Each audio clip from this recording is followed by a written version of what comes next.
երկրորդ պաշտոնական այցն Գերմանիա,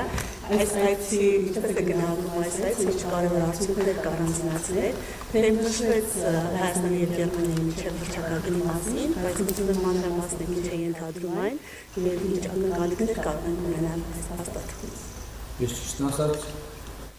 հիշում եմ, որ սա ինչ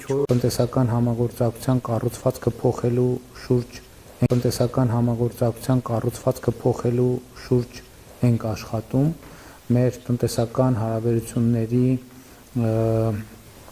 դիվերսիֆիկացիայի օրակարգի շրջանակներում և ճիշտ ասած այցի արդյունքներով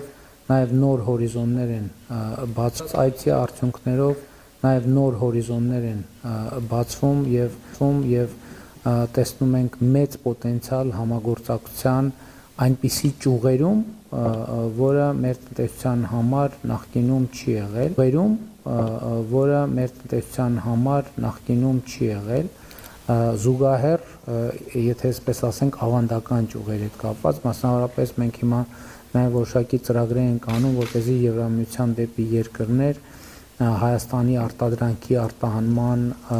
հարցում աջակցեն գործարարներին, վերջերս կառավարությունը մի այդպիսի ծրագիր ընդունեց, որտեղ մենք նաև մաքսային ընթացակարգերի հետ կապված աջակցություն ենք ցուցաբերում արտահանողներին, ովքեր դեպի Եվրամիություն արտահանում կսկսեն։ Գիտեք, շատ լրջանում է նորագույն նոր տեխնոլոգիական լուծումների հետ կապված համագործակցության հնարավորությունը։ Մասնավորապես Համբուրգում մեծ հետաքրքրություն կա կանաչ ջրածնի վերաբերյալ և ասեմ նրանց համար, ովքեր կանաչ ջրածին տերմինը պարզաբանման կարիք ունի, արևային էլեկտրոէներգիան օգտագործվում է ջրածին արտադրելու համար, իսկ ջրածինը արդեն օգտագործվում է որպես վառելիք և հիմա նաև Եվրոպական միությունը ծրագրեր ունի Կենտրոնական Ասիա, Հարավային Կովկաս, կանաչ ջրածնի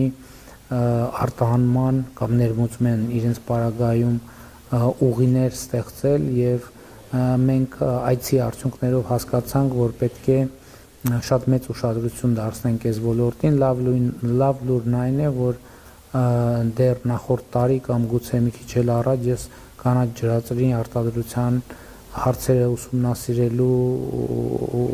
հարցով աշխատանքային խումբ եմ ստեղծել և այդ խումբը իմ նախորդ այցից հետո պայմանավորվածություն ձեռք բերվեց, որ գերմանական Fichtner ընկերության հետ համագործակցություն է ծավալվելու։ Զուգահեռ նրան հիմա գիտեք նաև, որ Հայաստանում արևային էներգետիկան շատ լուրջ զարգացում է ապրած, մենք հիմա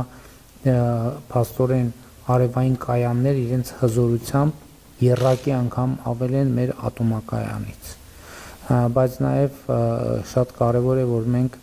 կուտակիչ կայաններ ստեղծելու հնարավորություն ունենանք, որովհետև արևային էներգիան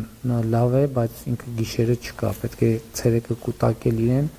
գիշերը օգտագործելու համար, ինչը շատ մեծ հեռանկարներ է բացում առաջինը մեծ երկրի էներգետիկ անկախությունը ապահովելու համար և էլեկտրաէներգիայի արտահանման շատ մեծ պոտենցիալ կա։ Իհարկե բնականաբար քննարկել ենք թրիփուղի նախագծի հետ կապված հարցերը, խաղաղության հաստատման համատեքստում նոր տնտեսական հնարավորությունները, արդեն այն թեման, որ Ադրբեջանի տարածքով դեպի Հայաստան գնացքներ են գալիս, որ մենք սպասում ենք նաև, որ Թուրքիայի սահմանի բացման ուղղությամբ աշխատանքները արդյունք կտան, Համբուրգի նավահանգիստը ներգրավվում է և հետաքրքրված է Գյումրիում 4 նավահանգիստ ստեղծելու նախագծի հարցում և իրենք արդեն ներգրավված են և այսօր էլ վերահաստատեցին, որ այդ հետաքրքրությունը առավել ևս հիմա տարածաշրջանային նախագծերի համատեքստում ավելի է ակտիվացել և այդպես շարունակ։ Այսինքն իրականում հիմա ես տենց ձեր հարցին, այսինքն դեռ չեմ էլ հասցրել ամփոփել, ձեր հարցը առիթ էր, որ մտքումս ամփոփեմ ահագին ծանրակշիռ թեմաներ և օրակարգ է ձևավորվել այցի արդյունքում։